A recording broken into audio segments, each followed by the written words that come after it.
We see a lot of videos about mistakes beginners make, but pros make mistakes too. Some come by it very honestly, but let's talk about what they are. Let's get started. This is not a video about picking on anybody, dissing anybody, no shade whatsoever. This is all about education. These are mistakes that some professionals make. Why do they make them? Because probably they just simply don't know. I've made some of these mistakes. That's how I know we can honestly, truly make them. Number 1, incorrect removal. Sometimes clients want to remove their nails for various reasons. Removing them also has to be done very professionally, but we honestly do make mistakes. The number 1, I put this at number 1 because it is awful right out of the gate. There is no way around this. I don't agree with this in any way, shape, or form. It's an emphatic no, which is taking a tip, shoving it under a free edge or a little bit of a lift, or creating a little bit of a lift, and shoving that tip or a nippers or a cuticle stick, anything under there to pry the fake nail off of your natural nail is number 1 biggest boo-boo ever. There's no way around it. There's no exceptions. We do not want to do that. The reason why we don't want to do that is because no matter how you do it, you are ripping the fake nail off of the natural nail plate and damaging that nail. Even if you soak it in water and soap and oil, doesn't change the fact. You're still ripping it off of the nail. When you soak it in water and oil, all you're doing is softening the nail plate to make it easier to rip it. You're still ripping it. Solution? We want to be able to remove it professionally in that we want to either file it or soak it in acetone. So another thing we can do is, even if we file it and soak it, sometimes we'll scrape the last little bits off. Don't do that. Soak it off until it comes off, or file it down or soak it down to the thinnest little layer and just leave that layer as long as it's not lifted. But that is the best way to do a removal. Soak or file off properly, but no ripping, never. Touching the natural nail plate with your finger. This is a common mistake. We've all done this one, and we do it very innocently. We're working on the nail, we see a little something, and we go like this to brush it off. Now, honestly, it's fine to do that, I suppose, if you haven't done the service of sterilizing it, putting your dehydrator on, or your primer on. If you've done all that, you definitely don't want to touch the nail bed. It's not going to make the nail lift severely. But if it starts to lift, you may wonder if it's because you accidentally touched it or you were wiping something away. So try to avoid this, and you don't also want to touch the product with your bare finger, okay? So just try to avoid doing that. It's easy to do. We've all done it. I've done it, but just try to avoid that one. Applying all the forms on all the fingers at the same time. This advice is given a lot, and I do get it. I understand it. And again, if you are doing this and it works for you, that's fine. But what I'm saying is, if you do apply all the forms on the fingers, they take a while to apply. There's some precision in there. You are taking the time to do it ever so carefully. So if you're holding the client's hand and their hand is leaning on the table, and if that form gets knocked out or they forget something, they want to grab something, or if you accidentally hit it, just a slight little bit can knock it right out of alignment, then you have to reform it again. So my personal advice, my professional advice, because I've done this myself. And again, this is not to say that this is the only way to do it. I'm just recommending this may save you time. Form it as you go. And then the finger won't get knocked, or if it gets knocked out, you don't have to deal with that problem. If the finger gets bumped, you don't have a form on it. So just form each finger as you go. It'll save you time in the long run. Story time. Here's a little something I did, and this is how you learn. I used to use acetone. I very first started in the first 6 months, acetone to remove nail polish. And then I kind of got out of the habit. Somebody mentioned maybe you shouldn't do that, so I just removed it altogether.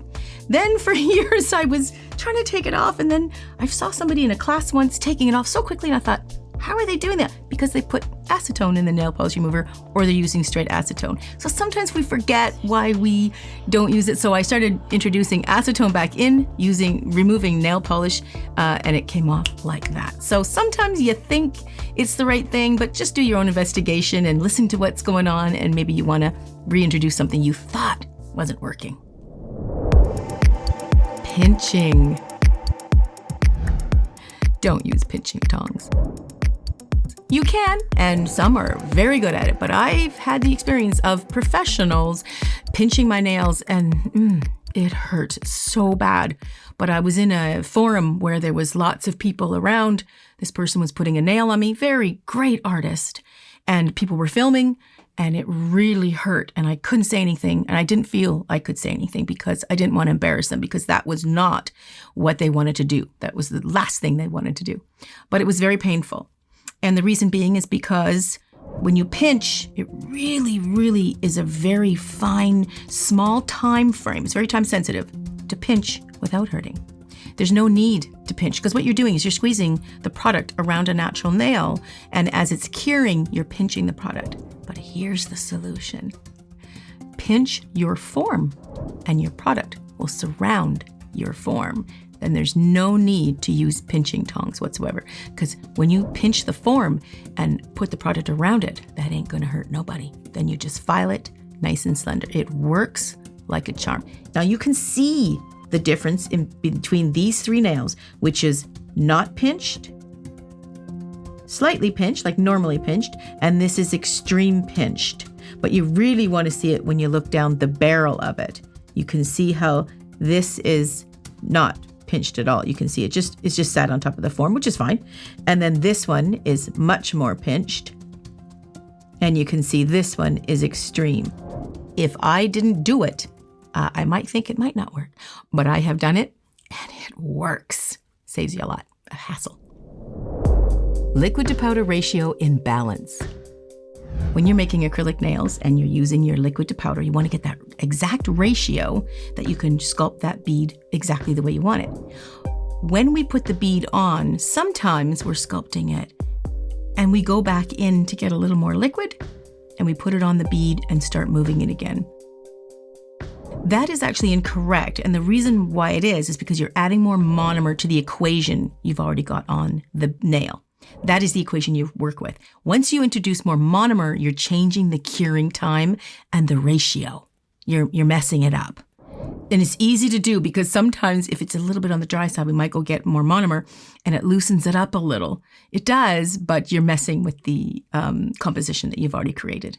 So once you get it right, just work with that one bead and don't add any more. If you don't like the bead, just take it off. Put it on the towel and do another bead and make sure you get the bead that you're looking for. Then work with that one bead. It'll save you time in the long run. And if the product's overflowing, if it's not absorbing into that bead, it's going to flow into the cuticle. And we don't want that. So get the right bead right from the get-go. Story time. Here's another experience I had. I was doing a fashion show and we were doing one new nail for all the models or anybody in the audience that wanted to have a sample nail. Well, a few weeks or a couple days later, some clients or customers, potential customers, complained that the nail turned yellow. Why is that? Because for some reason, in the beginning of my career, somebody did mention not to pour the product back in, but they never told me why. And as time goes on, I'd forgotten that. So we poured the product back in. You want to save money. Well, after I had this experience of some nails turning yellow, it clicked in my brain. You only get that when you pour it back in. Oh my goodness, I think that's what we've been doing.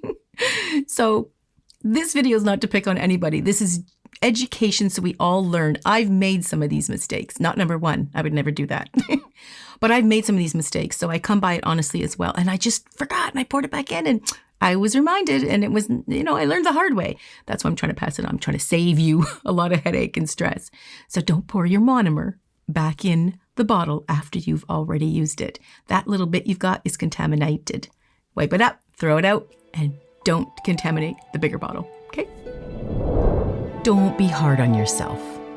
So if you've done any of these things, don't worry about it. It's all knowledge. Maybe you didn't know, and I will tell you, most nail technicians who make these errors don't know. They're not doing it to hurt you. They're doing it simply because they didn't know. And that's what I'm here for. I'm here to help you save a lot of time, save some money, and save some stress. It's free education.